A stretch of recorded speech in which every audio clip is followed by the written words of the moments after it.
जय श्री राम दोस्तों, कैसे हैं आप लोग। उम्मीद करती हूँ आप लोग अच्छे होंगे। तो दोस्तों, आज फिर से एक नया अनुभव लेकर आई हूँ आपके सामने। दोस्तों, ये अनुभव है गुनगुन का। गुनगुन एक 8 साल की लड़की है जो बहुत ही चुलबुली और बहुत ही प्यारी बच्ची रहती है। वो अपनी माँ बाप की इकलौती लड़की है और उसका एक भाई भी है छोटा, जो उससे छोटा है। तो दोस्तों, उसका बहुत ही छोटा सा बहुत प्यारा परिवार रहता है। चाचा चाची, दादा दादी सब गुनगुन से बहुत प्यार करते हैं। गुनगुन के माँ बाप ने सोचा अब गुनगुन बड़ी हो रही है तो इसे बाहर पढ़ाया जाए, उसके भाई को भी। तो वो गांव से निकलकर बाहर आ गए। उन्होंने कमरे लिए और गुनगुन के पापा अच्छी जॉब करते थे। गुनगुन अच्छे से अच्छे स्कूल में एडमिशन हुआ। गुनगुन स्कूल जाने लगी। सब कुछ सही चल रहा था दोस्तों। लेकिन गुनगुन के सामने एक घर था, जो घर बंद रहता था अक्सर करके, और उसमें रात के समय उधर देखने पे भी डरा भयानक लगता था। जहाँ कोई रहेगा नहीं, अंधेरा रहेगा, तो वहाँ वैसे भी भयानक ही लगेगा। और उन्हें उस घर के बारे में ज़्यादा जानकारी नहीं थी कि उस घर का क्या राज है। गुनगुन अक्सर बाहर खेलते खेलते उस घर के गेट के पास चली जाती थी और उसके करीब तो नहीं जाती थी, लेकिन उधर वो देखती थी तो उसे लगता था गेट बंद क्यों है। लेकिन गुनगुन की मम्मी पकड़ कर लेकर चली जाती थी और आस पड़ोस भी कहते उधर मत ही जाया करो, ठीक है। फिर ऐसे ही दिन बीतते गए।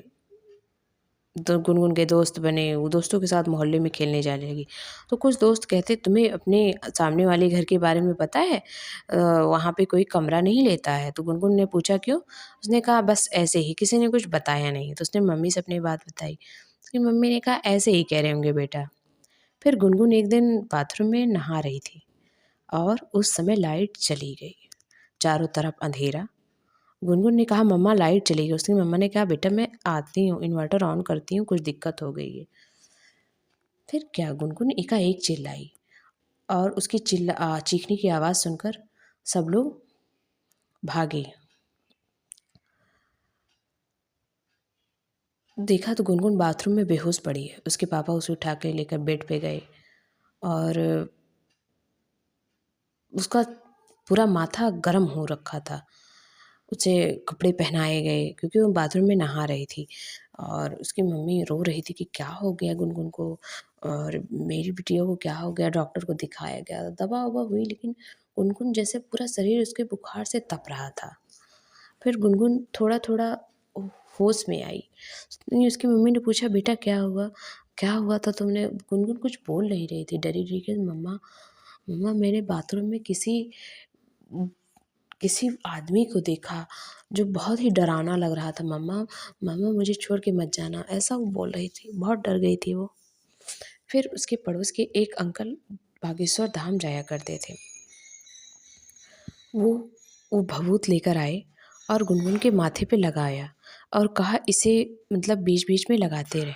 वो भभूत नहीं थी, वो चमत्कारी भभूत थी, क्योंकि आप पता है बागेश्वर बालाजी या हमारे बालाजी कितने कितने ताकतवर, कितने बलवान हैं और अपने भक्तों के रक्षक हैं। फिर गुनगुन का बुखार उतरने लगा, वो भभूत लगाने से भी, और दवाओं का असर भी होने लगा।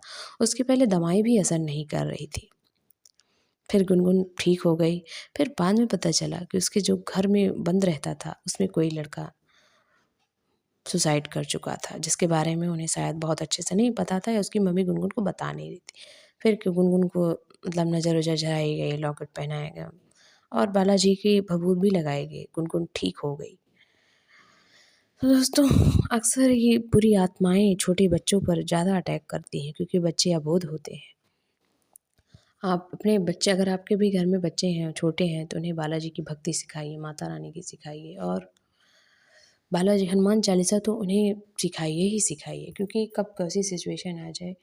कि हमारे प्रभु हर जगह हर तरीके से रक्षा करते हैं।